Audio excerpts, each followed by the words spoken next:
Hey everybody, this is Austin with Texas Martial Arts, and today we're going to be going over one step number 3. And basically what our one steps are, they're predetermined steps that follow up into your self-defense. They're very, very practical once you get enough repetition to it. And the way that's going to work is we're going to have an attacker and we're also going to have a defender, and you're going to see exactly how that is applied. So get ready, because here we go. Alright guys, so going into our one step number 3, I'm going to basically break everything down so you guys can follow along quite simply. So from right here, the first thing that we're going to do is we're actually going to move the left leg forward. So we get into a forward stance, my toes point forward, so does my body, right? And then as I take that step, I'm going to use my left hand, I'm going to bring this up and snap.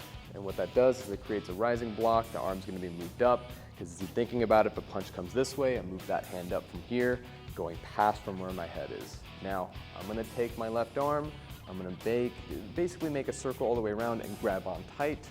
From here with my other hand, which is my right hand, I come up, I'm going to bring my fingers in, palm strike up, bring this back in, palm strike down, and then from right here, I'm going to actually open my left hand, and I'm going to bring my elbow all the way through from here and key up. Okay, so in from right here, when I throw in my elbow, I'm not taking my hand to my elbow like this, and they're actually going to work together, and I'm going to bring my elbow and twist with my body.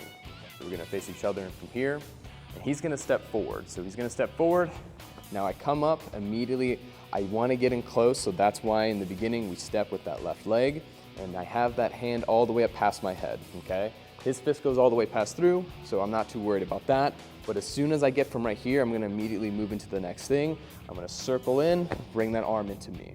Okay, so as I bring in this arm into me, I'm actually pinching his forearm with the underside of my arm, basically where my armpit is, and my hand is placed past from his elbow just a bit, right? I don't want to be below, I want to be right above, right in from here. It gives me a good grip. Now from here with my open hand, which is my right, I strike up to the chin, bringing his head up from right here.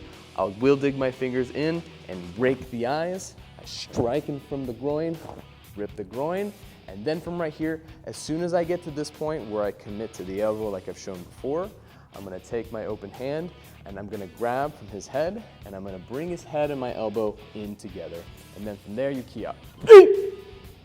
Okay, now as soon after I go in for my elbow, I'm going to come in with my right hand, slap at the back of his neck. Now this is basically where I'm getting into is the takedown, right, which is optional, right?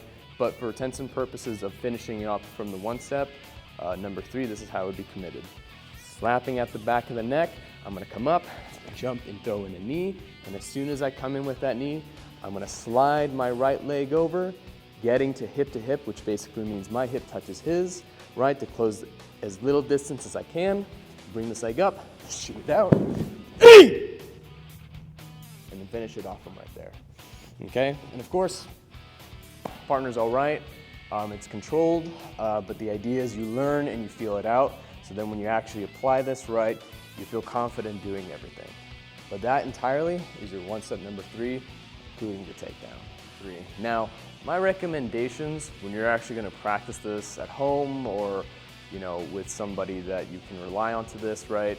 Just be careful, right? I mean, everything that I demonstrated with you can be done exactly at that pace, right? Very slow, feeling it out, right? Because there's always that room for error.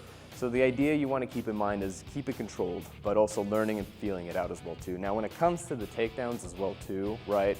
I would say try to make that flooring area, wherever you might be, somewhat cushioned, so that way you're not hitting on concrete or stuff like that as well too. But as of right now, best approach, just work everything standing, and then later on, right, you can get into the takedowns. So one thing at a time, exactly. So that's going to be it for one step number 3. My name is Mr. Malone. I have here with me Mr. Caceres, and we'll see you for the next time.